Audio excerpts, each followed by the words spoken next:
வணக்கம். இந்தியன் அறிவியல் கல்வி அறக்கட்டளை சார்பில் இந்தியாவிலே முதல் முறையாக மாணவ சமுதாயம் ஒரு அறிவியல் சமுதாயமாக மாற வேண்டும், அவர்களுக்குள்ள மெக்கானிக்கல் மைண்டு அவர்களுக்கு உருவாக வேண்டும் என்கிற நோக்கத்தில் இந்தியன் அறிவியல் கல்வி அறக்கட்டளையின் சார்பில் மாணவர்களுக்கு புது புது மிஷினரியுடைய டெக்னாலஜியை எளிமையான முறையில் புதுமையான முறையில் வடிவமைப்பது எப்படி என்கிற விஷயங்களை தெளிவோட அந்த பொருள்களை ரிமோட் மூலமாக அமைக்கப்பட்டிருக்குது. பொக்லைன், கப்பலில் வெயிட் தூக்கக்கூடிய கிரேன் இயந்திரம், கார்பரேஷனில் உள்ள குப்பை தொட்டியை தூக்கக்கூடிய அல்ட்ராலிக் எந்திரம், டிப்பர் லாரி, டிராக்டர், இது மாதிரி ஒரு 70 வகையான கிரேன் இயந்திரங்களை உருவாக்கி இருக்குது. அதுக்கு ஒரு முன்னுதாரணமாக ஒரு 6 மெக்கானிசத்தை இந்தியன் அறிவியல் கல்வி அறக்கட்டளை 2014 அன்று காமராஜர் பிறந்தநாள் அன்று காமராஜர் ஐயா பிறந்தநாள் முன்னிட்டு இந்த அறிவியல் சீடியை சிறப்பு விருந்தினர்களாக 10ஆம் வகுப்பில் தேர்ச்சி பெற்ற மாணவர்களை அழைத்து அவர்கள் மூலமாக மற்ற மாணவர்களுக்கு, படிக்கக்கூடிய மாணவர்களுக்கு இவர்கள் மாதிரி அதிக மார்க் எடுக்கணும் அப்படின்ற ஒரு விழிப்புணர்வுக்காக இந்த அறிவியல் சீடியை வழங்க திட்டமிட்டிருக்குது இந்தியன் அறிவியல் கல்வி அறக்கட்டளை PO ஜெயபாண்டியன். இந்த அறிவியல் சீடி எதற்காக மாணவனுக்கு வழங்கப்படுகிறது? அவனுடைய ஒவ்வொரு படிக்கக்கூடிய மாணவர்களும் ஒரு அறிவியலை பார்ப்பதற்கு வயது வரம்பு எதுவுமே கிடையாது. ஏன்னா எந்த வயதிலையும் ஒரு கண்டுபிடிப்பு இயக்கத்தை பார்ப்பதற்கு வயது வரம்பு கிடையாது. ஏன்னா இவன் யூகேஜியில் படிக்கிறாரு, இவர் இந்த அறிவியல்லாம் பார்த்தா அவருக்கு பயன் இருக்காதுலாம் கிடையாது. எந்த விஷயமாக இருந்தாலும் அதை அவர்கள் பார்ப்பார்கள், அவங்கவுங்க புத்திக்கு தகுந்த மாதிரி உணர்ந்து கொள்வார்கள், விஷயத்தை புரிந்து கொள்வார்கள். இதுதான் சயின்ஸ். ஆனா இதை பிரிச்சு இவங்ககிட்ட இது பயன்படும் என்றது தவறான ஒரு வார்த்தை. இது எஜுகேஷனல் படிச்ச மனிதர்கள் நீங்க கொஞ்சம் சிந்திக்கணும். அதுக்காக தான் இந்த அறிவியல் சீடியை நான் வெளியிடுறேன்.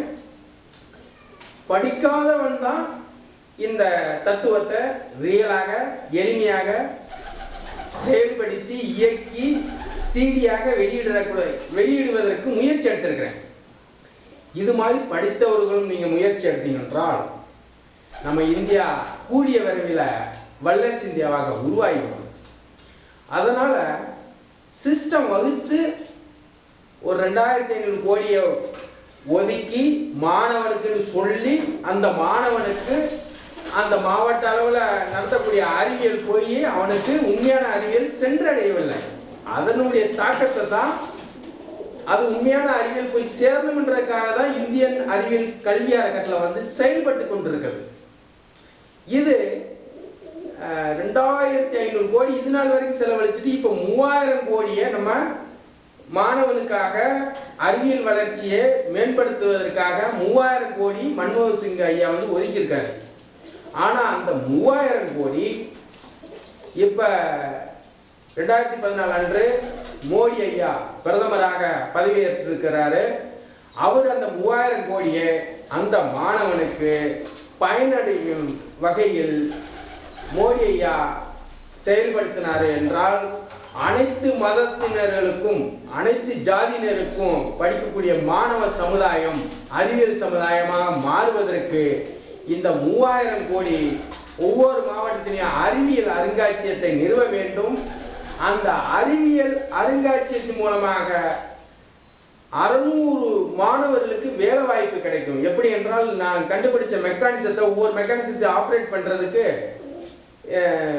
தமிழ் வழியில பொறியியல் கல்லூரியில் படிச்சிருக்காங்களா அந்த மாணவர்கள் இதில் வேலை வாய்ப்பு கொடுக்கலாம். இதில் கொடுக்கும்போது மற்ற மாணவர்கள் அறிவியலை பற்றி தெரிஞ்சுக்கணும்னு நினைப்பவர்கள் அந்த மியூசியத்தை சுற்றி பார்க்க வரும்போது இவங்க டிக்கெட் எடுத்து வந்து உள்ள வர்றவங்களுக்கு இவங்க இயக்கி காமிக்கணும். இயக்கி காமிச்சு இதனுடைய விளக்கத்தை அவங்களுக்கு சொல்லணும். அவங்களுக்கு இந்த மாடல் பிடிச்சிருந்தா இந்த மாடலுக்குள்ள உதிரி பாகங்கள்லாம் அவங்களுக்கு ஒரு பொக்கே மாதிரி கிடைக்கிற மாதிரி. ஏன்னா ஒவ்வொரு திங்ஸ் ஒவ்வொரு மெக்கானிசம் எங்கெங்க கிடைக்கும் என்ன ஏதுன்னு அவங்களுக்குள்ள ஒரு டென்ஷன் வரக்கூடாது என்பதற்காக மாணவர்களுக்காக எவ்வளோ பூங்கா வச்சிருக்கீங்க, எவ்வளோ பொழுதுபோக்கு இதெல்லாம் ஒதுக்கிருக்கீங்க. ஆனா மாணவனுக்குன்னு ஒரு அறிவியல் அருங்காட்சியம் தேவை. அன்றைய காலத்துல எப்படி நூலகம் தேவை என்று சொன்னமோ இன்றைய காலத்துல எல்லா மெக்கானிசமும் ரியலா எளிமையா புதுமையா செய்து அது இயக்கத்தை பார்க்கறதுக்கு ஒரு அருங்காட்சியம் வேண்டும். அதை நிறுவுவதற்காக இந்தியன் அறிவியல் கல்வி அறக்கட்டளை P.O. ஜெயபாண்டியன் ஒரு அருங்காட்சியகத்தை உருவாக்குவதற்கு அரசு 2014 அன்று மன்மோகன் சிங் வந்து 3000 கோடியா ஒதுக்கியிருக்காரு. இப்ப 2014 அன்று மோடி ஐயா வந்து பிரதமராக உருவாகி இருக்கிறாரு.